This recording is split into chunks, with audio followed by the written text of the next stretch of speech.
기원전 8,000년경 이야기입니다. 기원전 8,000년경이면 지금으로부터 약 10,000년 전입니다. 기원전 8,000년경에는 100% 농업으로 살아가던 시대입니다. 100% 농업으로 살던 기원전 8,000년 당시의 인구가, 이 지구의 인구가 500만 명이었습니다. 그리고 8,000년이 지난, 그러니까 예수님 당시 세계 인구는 약 2억 명입니다. 예수님 당시 2억 명이던 인구가 1800년이 지난 세월 동안 10억 명이 됐습니다. 주 1800년 때 10억이던 인구가 130년 후에는 20억이 되었습니다. 그러니까 세계 인구가 20억이 되던 해는 1930년입니다. 또 30년이 지났습니다. 그러면 1960년이죠. 세계 인구가 30억이 됐습니다. 또 15년이 지났습니다. 그러면 1975년입니다. 세계 인구가 40억이 되었습니다. 그리고 다시 12년이 지난 1987년에는 세계 인구가 50억이 됩니다. 1987년에서 24년이 지난 2011년 세계 인구가 70억입니다. 2011년에서 10년이 지난 2021년, 그러니까 우리가 살고 있는 이 시대의 세계 인구는 78억입니다. 앞으로 12년 후, 그러니까 2023년이 되면 80억이 되고, 또 14년이 지난 2037년에는 90억이 됩니다. 그리고 20년이 지난 2057년에는 100억이 됩니다. 전혀 안 놀라시니까 제가 혼자 놀라겠습니다. 이와 같은 추세로 가면 세계 인구 200억 시대가 멀지 않았습니다. 엄청난 인구 증가를 걱정하는 스티븐 호킹 박사의 주장입니다. 앞으로 인류는 다른 행성으로 이주를 준비해야 한다.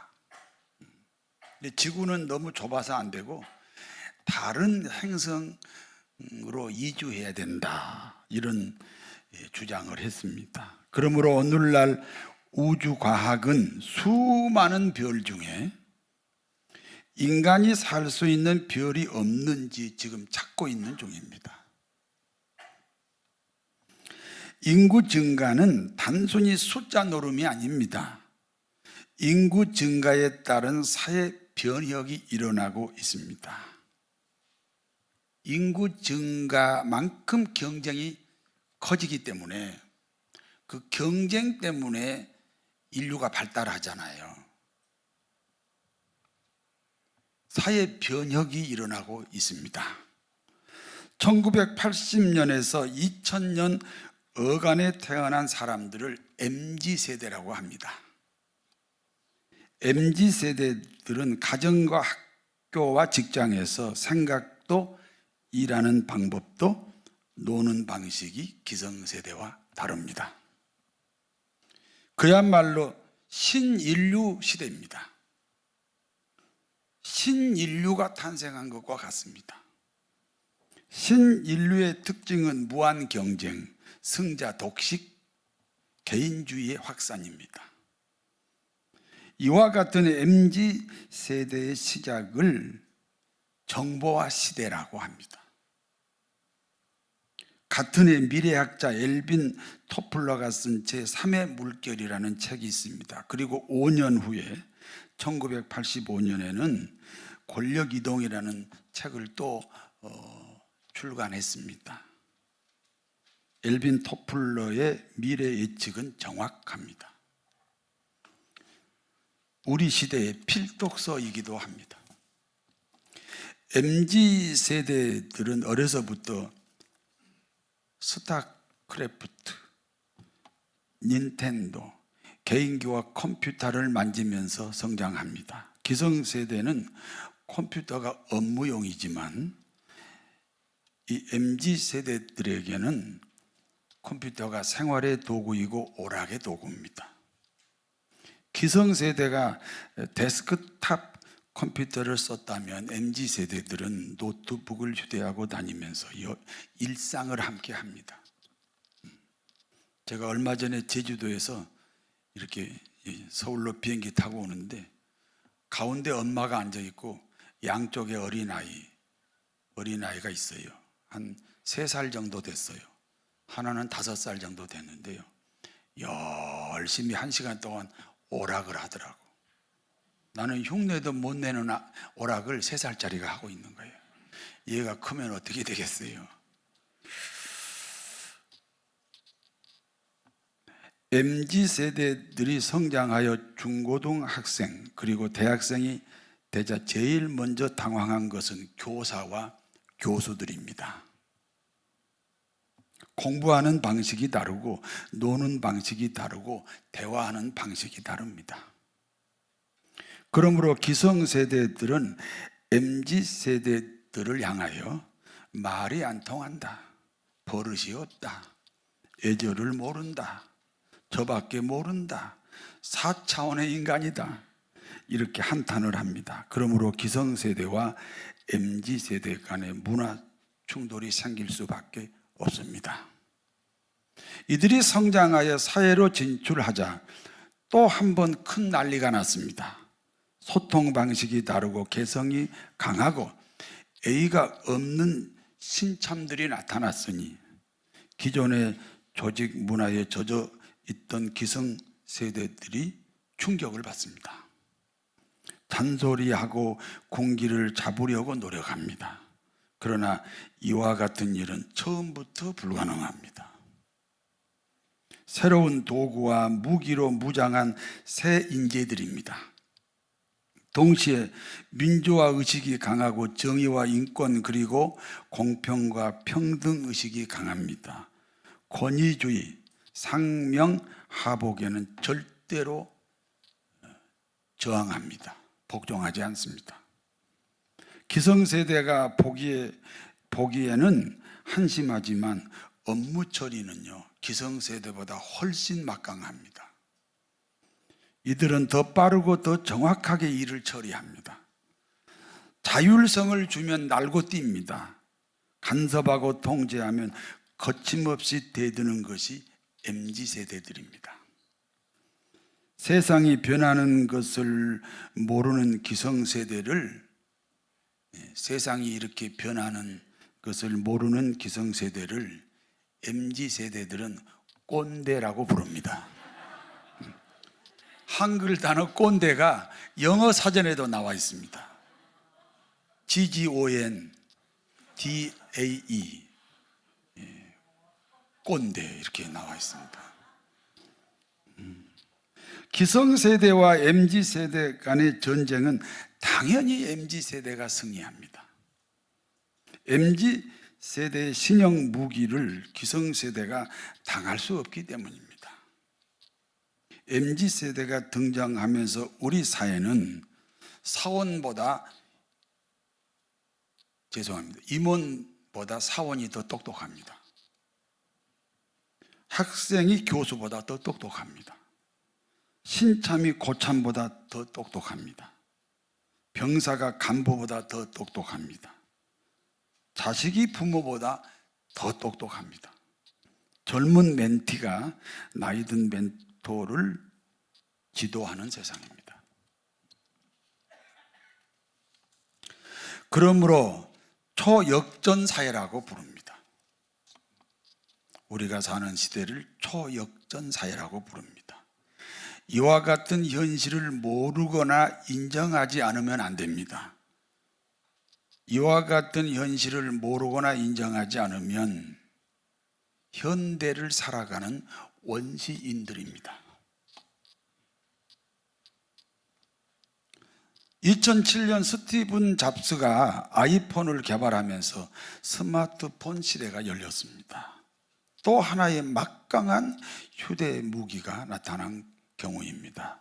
스마트폰만 있으면 24시간 업무가 가능합니다. 그러므로 영국의 이코노미스트가 처음 사용한 용어입니다. 스마트폰을 몸의 일부처럼 쓰는 사람들을 포노사피언스라고 합니다.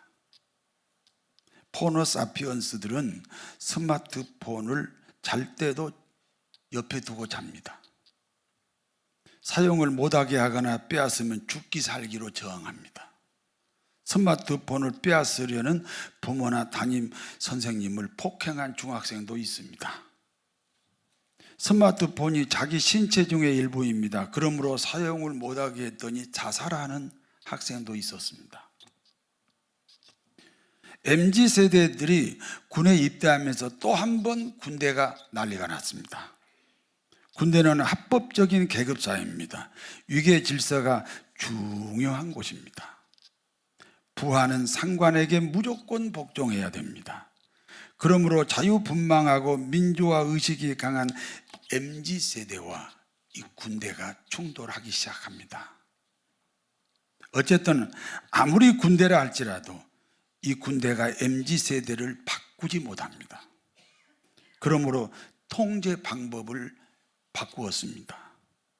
그것이 변화하는 병영 문화라고 합니다. MZ세대들이 군에 입대하면서 스마트폰 사용이 문제가 됐습니다. 결국 스마트폰 사용이 허용이 됐습니다. 군대도 못 이기는 MZ세대를 부모라고 이기려고 하지 마십시오. MZ세대는 20대에서 40대까지 넓게 분포되어 있습니다. MZ세대 중 초기 사람들은 직장에서 이제 중간 간부가 됐습니다. 지금은 새로운 시대가 또 등장했습니다. 알파 세대입니다. 알파 세대는 2000년도 이후에 출생한 신세대들입니다. 이들은 노트북이나 스마트폰을 쓰지 않습니다. OG 또는 AI 빅데이터, 로봇 또는 드론 그리고 메타버스입니다. 이와 같은 새로운 무기들이 알파 세대의 생활 도구이고 경쟁 무기입니다. 이제 이들이 사회에 진출하면 MZ세대와는 비교가 되지 않습니다. 알파 세대가 등장하면 지금의 MZ세대는 기성세대가 됩니다. 기성세대가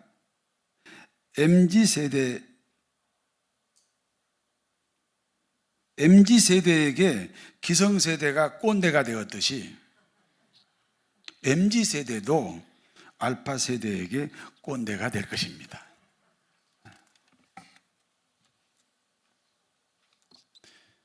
이와 같이 거역할 수 없는 세상 변화의 중심이 무엇입니까? 최초의 인간이 사단의 유혹으로 하나님 데려다 쫓겨났습니다. 그때부터 세상은 사단이 지배합니다. 우리는 사단이 지배하는 이 세상에서 지금 신앙을 지키는 겁니다. 사단의 특징입니다. 인간을 이용해서 끊임없이 하나님 되겠다는 겁니다.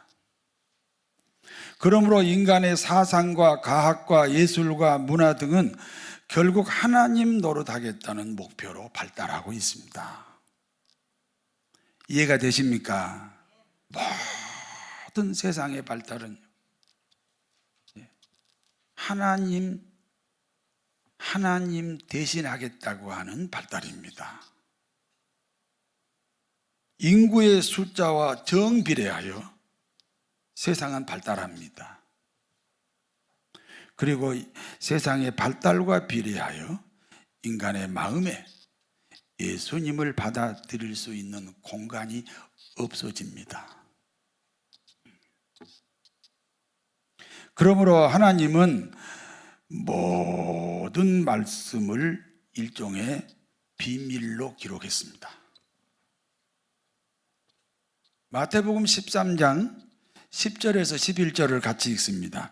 제자들이 예수께 나와 이르되 어찌하여 그들에게 비유로 말씀하시나이까? 대답하여 이르시되 천국의 비밀을 아는 것이 너희에게는 허락되었으나 그들에게는 아니 되었나니. 세상 구조가 하나님의 말씀을 이해하지 못하도록 발달하고 있습니다. 그러니까 직접 말씀하시지 않고 비유로 말씀합니다. 하나님의 말씀은 구원받아야 알아듣습니다. 저를 한번 보세요. 제 설교가 잘 이해가 됩니까? 구원받아야만 이해가 됩니다. 문제는 구원받지 않아도 하나님 말씀을 이해한다는 겁니다.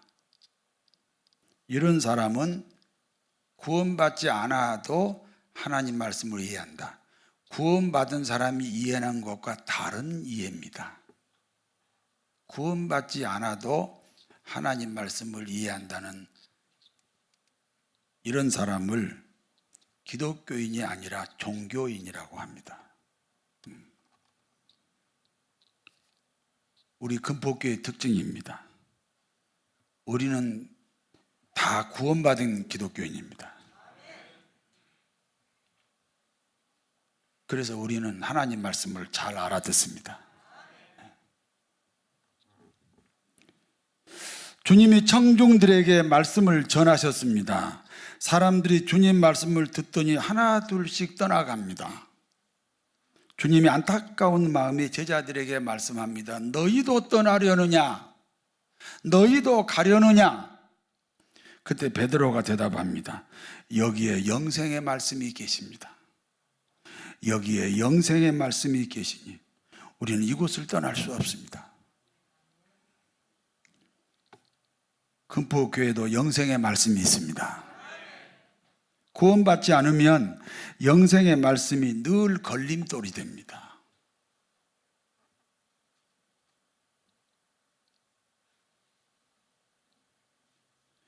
그래서 떠나는 사람들이 가끔 있습니다. 예수님도 가슴 아파하셨는데 저희도 늘 예수님처럼 가슴 아픈 경우를 겪을 때가 있습니다. 하나님의 말씀 중에는 천국 비유의 말씀이 있습니다. 천국은 마치 밭에 심어놓은 겨자씨 한 알과 같다는 것입니다. 마태복음 13장 31절에서 32절 같이 읽습니다. 또 비유를 들어 이르시되 천국은 마치 사람이 자기 밭에 갖다 심은 겨자씨 한 알 같으니 이는 모든 씨보다 작은 것이로되 자란 후에는 풀보다 커서 나무가 되며 공중의 새들이 와서 그 가지에 깃들이느니라. 오늘 본문에서 말씀하시는 겨자씨 보셨나요? 혹시 한국 땅에도 우리나라에도 겨자씨가 있나요? 그 겨자씨하고 다릅니다. 이스라엘에 가야만 볼 수 있습니다. 얼마나 작은지 이 손금 속에 박혀서 안 보입니다. 손을 이렇게 완전히 펴야만 보입니다. 그러니까 씨 중에 제일 작은 씨가 겨자씨입니다. 천국은 그와 같이 작고 또 작은 모습으로 우리 인생을 찾아옵니다. 사단이 아담과 하와를 찾아왔습니다. 그리고 이렇게 말합니다. 하나님이 모든 과실을 먹지 마라 하시더냐? 하나님이 모든 과실을 먹지 마라 하시더냐? 성도 여러분, 하나님의 말씀입니다. 너는 이 세상에서 모든 것을 네 맘대로 해라. 다만 그 중에 하나만 내 맘대로 하지 마라. 선악과 하나만 먹지 마라. 얼마나 쉬워요. 만약에 10만 가지 할 수 있는 일이 있다면 99,999가지는 네 맘대로 하고 그 중에 하나만 하지 마라. 얼마나 쉬워요. 그런데 사단은요, 교묘하게 인간을 유혹합니다. 모든 것을 하지 마라 했느냐? 부정적인 마음을 심습니다. 이 부정적인 마음, 겨자씨 하나 심은 거예요. 그러니까 한 가지 하지 말라는 것이 모든 것을 하지 말라는 것처럼 들리는 거예요. 이게 겨자씨 하나예요. 큰 사건이 아니에요.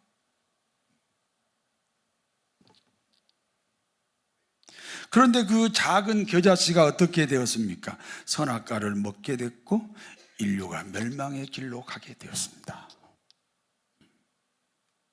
작은 게 아닙니다. 어떤 사람에게 10년 동안 한결같이 도움을 받았습니다.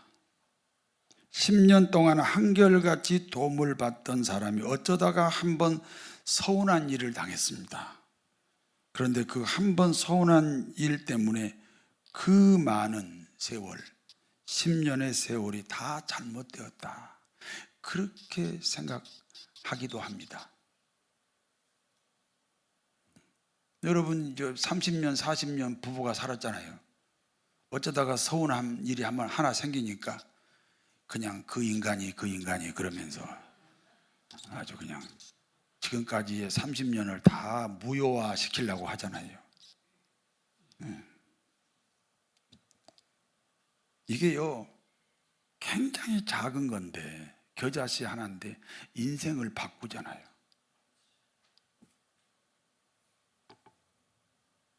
이와 같이 관계가 파괴되는 것은 겨자씨 같은 부정적인 작은 마음입니다. 반대도 있습니다. 11조 하라는 말씀에 순종했습니다.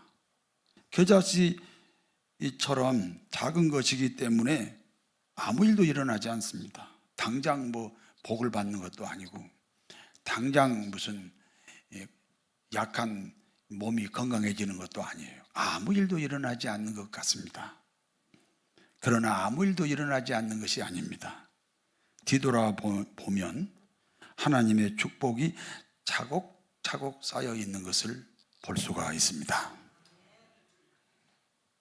동일한 비유입니다. 마태복음 13장 33절 같이 읽습니다. 또 비유로 말씀하시되 천국은 마치 여자가 가루 서말 속에 갖다 넣어 전부 부풀게 한 누룩과 같으니라. 누룩은 이스트입니다. 이스트. 보이지 않는 한 방울의 물입니다. 그런데 가루 서말을 모두 바꾸어 버립니다. 우리가 달에 착륙하기 위해서 로켓을 쏘아 올립니다. 그런데 로켓가 달에서 빗나갔습니다. 달에 빗나가게 된 것이 언제 결정이 됐습니까? 출발할 때입니다. 컴퓨터로도 측정할 수 없는 작은 오차 때문입니다. 작은 누룩이 거대한 프로젝트를 실패하게 만들었습니다. 성도 여러분, 우리의 모든 일상이 하나님 앞에는 비유입니다. 마태복음 13장 34절에서 35절 같이 읽습니다. 예수님께서 이 모든 것을 우리에게 비유로 말씀하시고 비유가 아니면 아무것도 말씀하시지 아니하셨으니 이는 선지자를 통하여 말씀하신 바 내가 입을 열어 비유로 말하고 창세부터 감추인 것들을 드러내리라 함을 이루려 하심이라. 복 받을 사람은요 이상하게 복 받을 행동을 합니다. 축복의 통로와 좋은 관계를 맺습니다. 하지 않던 기도 생활을 하고요. 하지 않던 봉사를 합니다. 우리에게 주어진 환경은 기머거리도 알아듣는 하나님의 메시지입니다.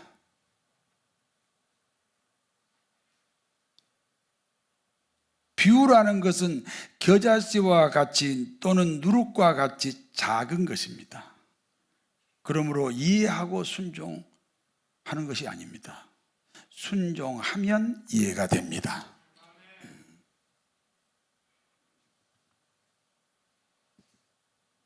이제 본문이 주는 교훈을 말씀드립니다. 첫 번째입니다. 세상은 기성세대가 따라잡기 어려울 만큼 변해가고 있습니다. 제가 말씀드렸잖아요. 인구 비례만큼 경쟁이 커지니까, 경쟁이 하나의 인류 발달이 원인이잖아요.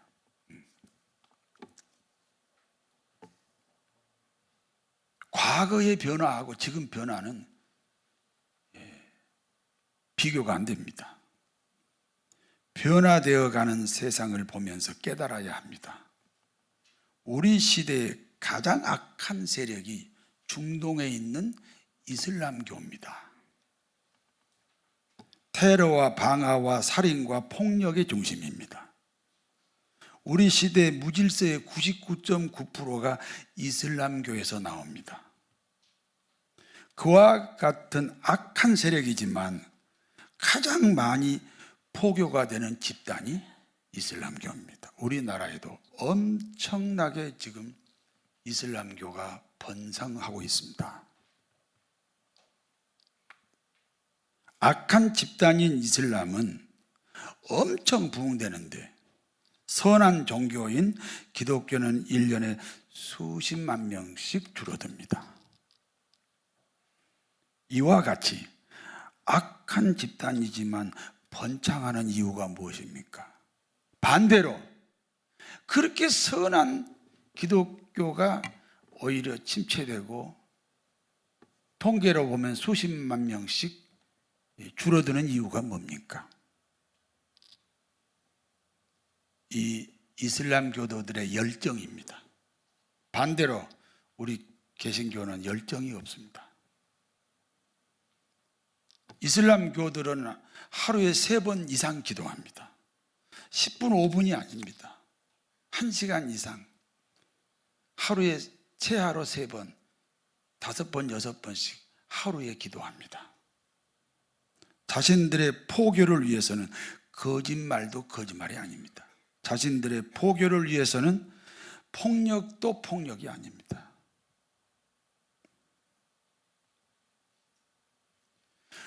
이슬람에 비해 우리 기독교는 어떻습니까? 90% 이상이 일주일에 한 번 예배드립니다. 그것도 개인 사정이 생기면 영락없이 주의를 지키지 않습니다.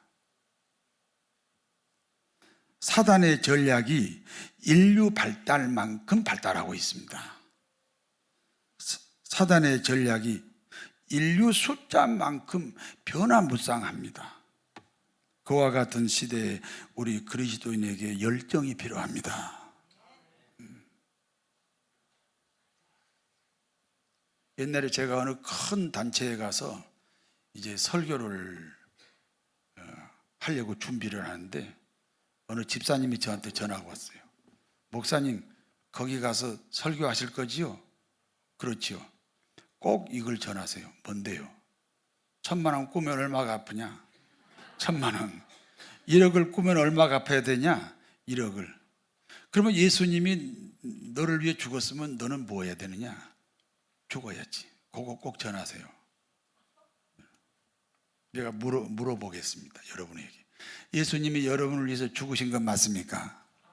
그럼 우리 뭐 해야 됩니까? 죽을 수는 없지만 빚진 마음을 가져야죠. 그게 열정이잖아요. 열정.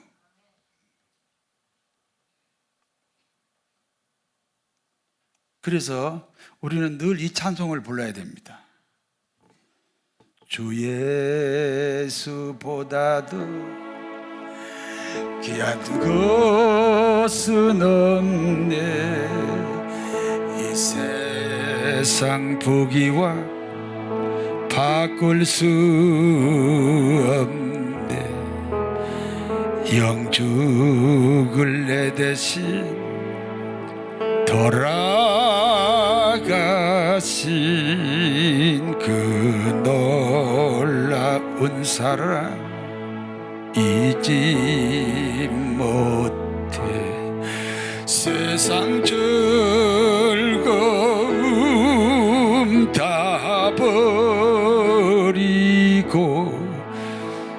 세상 자랑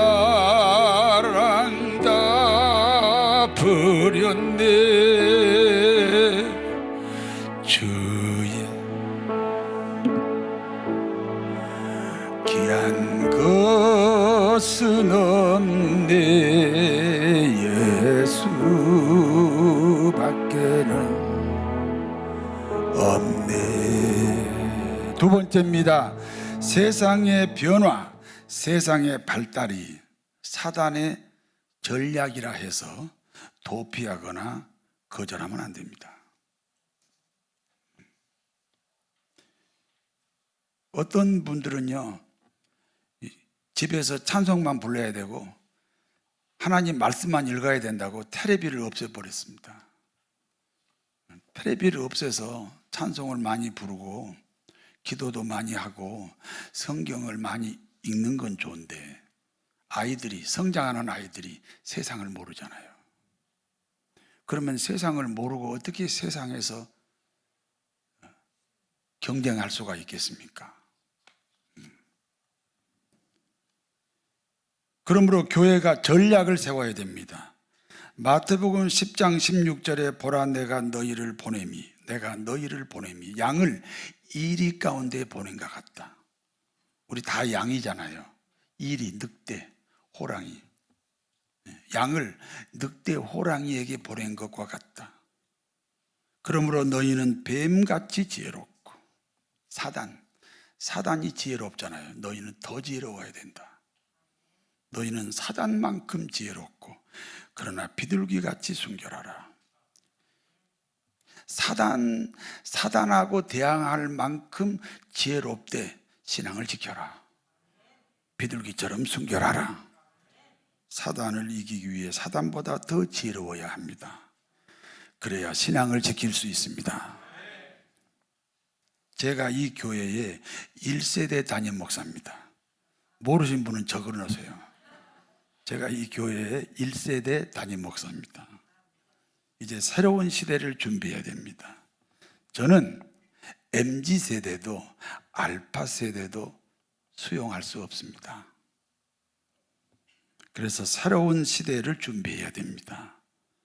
MZ세대를 넘어 알파세대를 겨냥해서 전략을 세워야 됩니다.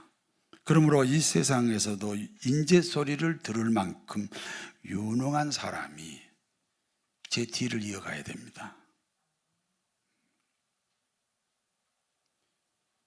이 대학 저 대학 떨어지니까 하나님이 신학교를 가라 했나 보다. 그렇게 해서 신학교 가고, 또 여기 취직도 안 되고 저기 취직도 안 되니까 하나님이 목회하라 했나 보다. 이런 사람은 안 됩니다.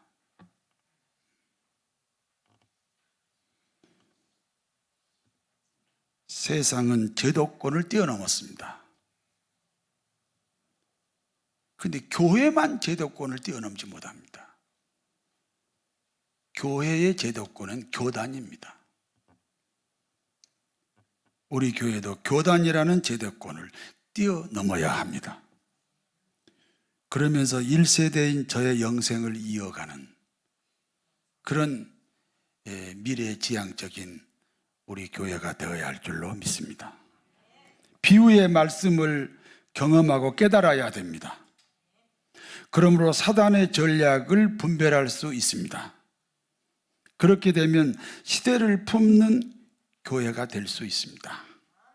그리하여 복되고 아름다운 사랑하는 금포교회 교우들이 다 되시기를 진심으로 축원합니다. 전능하신 하나님, 비유의 말씀을 경험하고 깨닫게 하옵소서. 거룩하신 아버지, 그러므로 사단의 전략을 분별하게 하옵소서.